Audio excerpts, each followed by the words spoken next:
कैसे हैं? चलिए आज हम लोग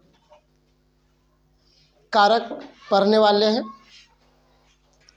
और कारक भी ज़रूरी है, जैसा कि हमारे आने वाले परीक्षा में विशेष करके 10th ले लीजिए, 12th ले लीजिए, इसमें ज़रूरी है। चलिए हम लोग स्टार्ट करते हैं।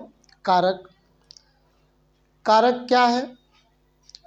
तो कारक संज्ञा या सर्वनाम, संज्ञा या सर्वनाम के जिस रूप और कार्य से उसका संबंध सीधे संज्ञा या सर्वनाम के पदों से जाना जाता है, उसे कहते हैं कारक। कारक की परिभाषा ज़्यादा यहाँ मायने नहीं रखता, लेकिन कारक के भेद से और उसका जो डिटेल्स पढ़ेंगे वो मायने रखता है। तो कारक के 8 भेद होते हैं। कारक के कितने भेद होते हैं? 8 भेद होते हैं। देखिए, कारक के 8 भेद हैं। सबसे पहले हम लोग कारक के 8 भेद का नाम जानते हैं। पहले नाम है कर्ता कारक, कर्म कारक, करण कारक, संप्रदान कारक, अपादान कारक, संबंध कारक, अधिकरण कारक, संबोधन कारक। लेकिन ऐसे हमको इजी वे में याद नहीं हो पाएगा, इसीलिए हम थोड़ा सा अलग याद करते हैं। तो कर्ता को से आ रहा है ना, तो को से कर्ता, को से कर्म, को से करण। करण एक और है 7 नंबर में, अधिकरण। इसलिए चार कारक को हम लोग एक ही साथ याद रखेंगे। कर्ता कारक, कर्म कारक, करण कारक, अधिकरण कारक। 4 हो गया। फिर से बोल लेते हैं। कर्ता कारक, कर्म कारक, करण कारक और अधिकरण कारक, 4 हुआ। फिर 2 गो जो है ना, दान वाला कर लेते हैं, संप्रदान और अपादान। 2 हो गया तो 6 हुआ। और लास्ट में संबंध बतलाते हैं, संबंध कारक, और उसी को संबोधित करते हैं तो संबोधन कारक। इस तरह से जो 8 गो कारक हो गया। फिर से एक बार, कर्ता कारक, कर्म कारक, करण कारक, अधिकरण कारक, संप्रदान कारक, अपादान कारक, संबंध कारक और लास्ट में संबोधन कारक। तो 8 प्रकार का है। कारक में 7 विभक्ति होती है। ये विभक्ति है हमारा, 7 विभक्ति होती है। और विभक्ति किसको कहते हैं?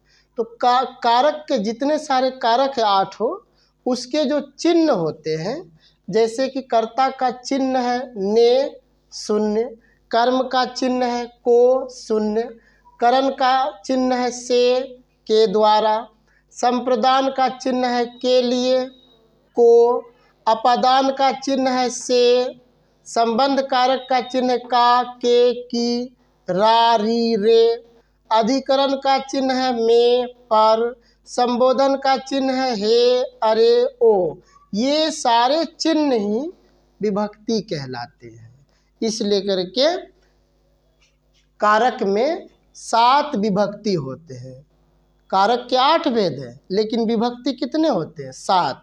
इसका कारण है कि लास्ट में जो संबोधन कारक है, उसका कोई भी जो है चिन्ह यानी संज्ञा और सर्वनाम के रूप में नहीं आता है, यानी यहाँ खाली है। इस वजह से जो इसमें विभक्ति के रूप में आपको सप्तमी तक ही रहना पड़ता है, अष्टमी नहीं होता है।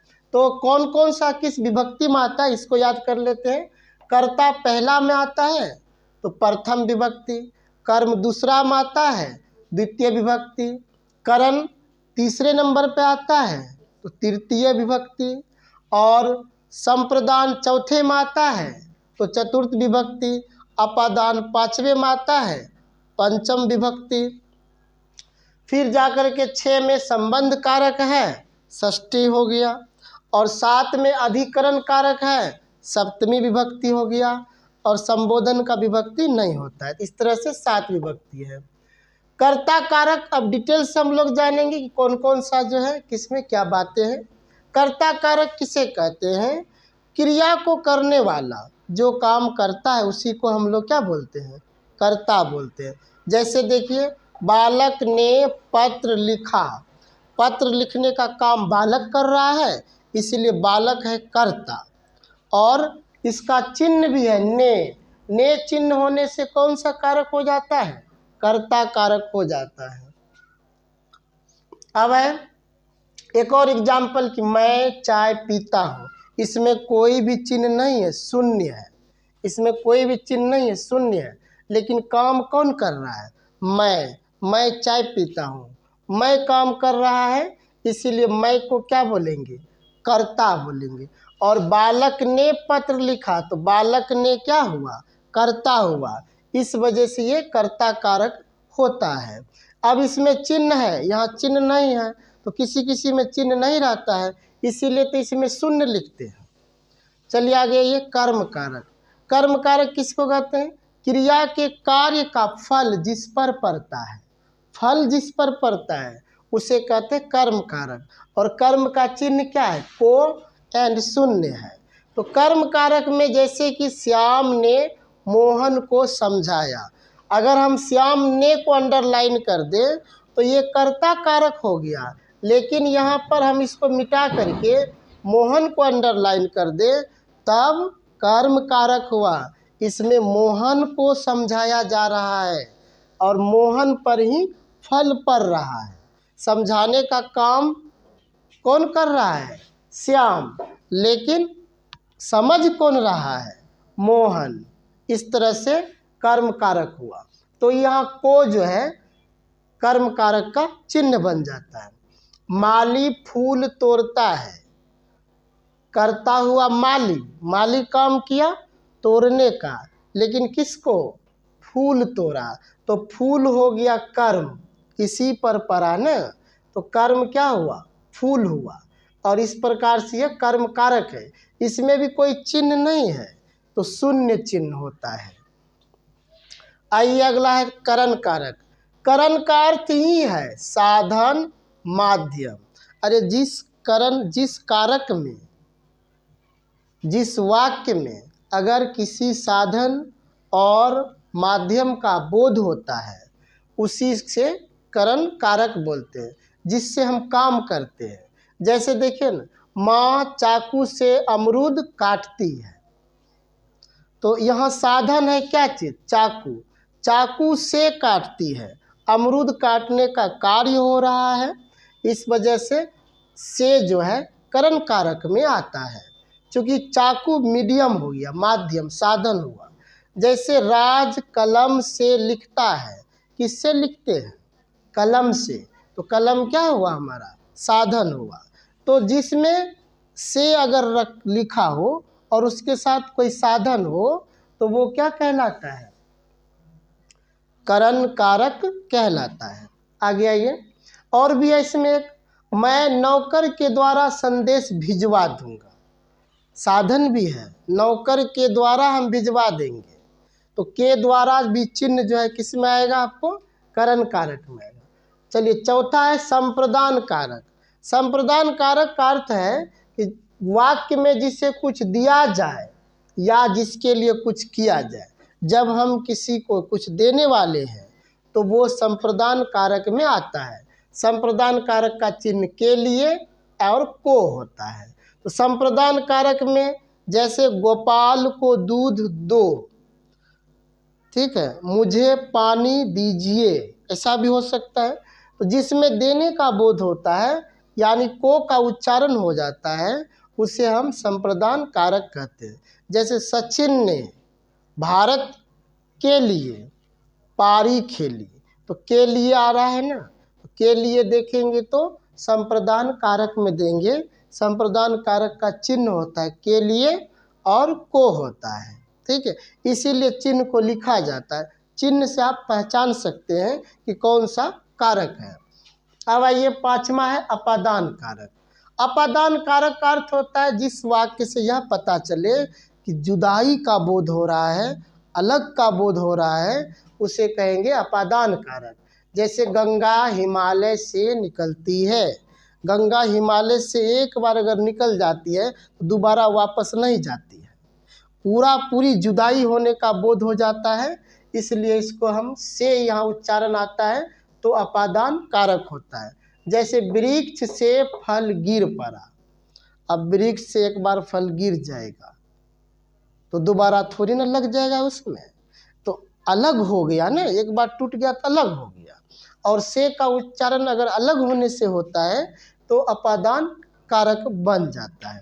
जैसे वृक्ष से पत्ते गिरते हैं, ठीक है, बालक टेबल पर से गिर पड़ा, ऐसा भी हो सकता है। गिर पड़ा नीचे ना भाई, टेबल से अलग हो गया, नीचे गिर पड़ा, वो भी जो है अपादान कारक होता है।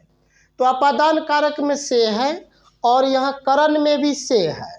दोनों में ये अंतर है कि अगर करण में से है तो उसमें साधन होगा और अपादान में से है तो जुदाई होगी। 6 में है संबंध कारक। संबंध का मतलब है कि संबंध स्थापित करना किसी वस्तु से या जिस क्रिया से यह पता चले कि संबंध हो रहा है, संबंध कारक है।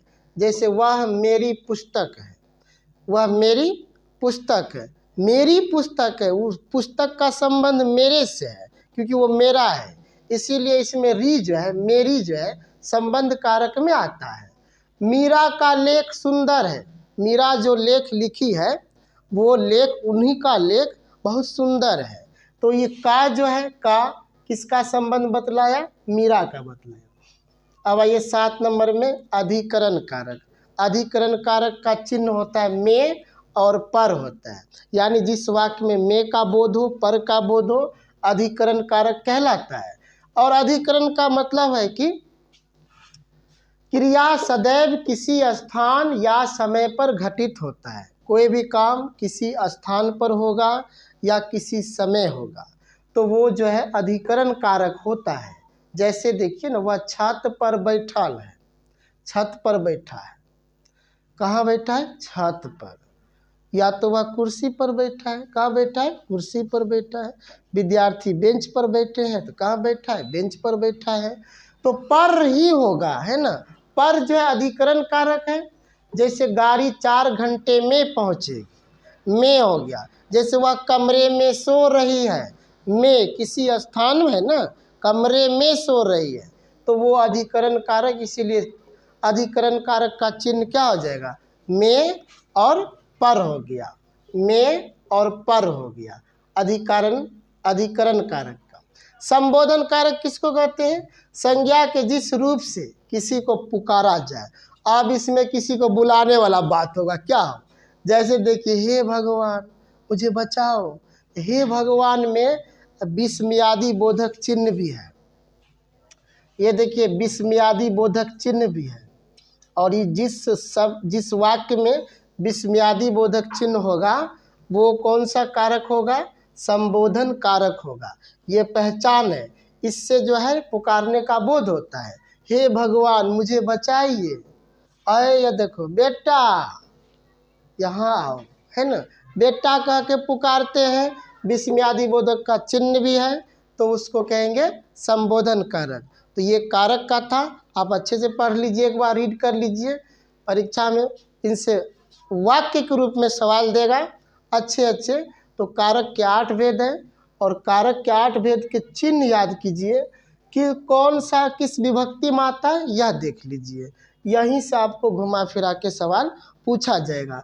चिन्ह याद कीजिएगा तो आपको पकड़ में आ जाएगा कि यह किस कारक का एग्जाम्पल से है। ठीक है, तो एक बार रीड कर लीजिए। धन्यवाद।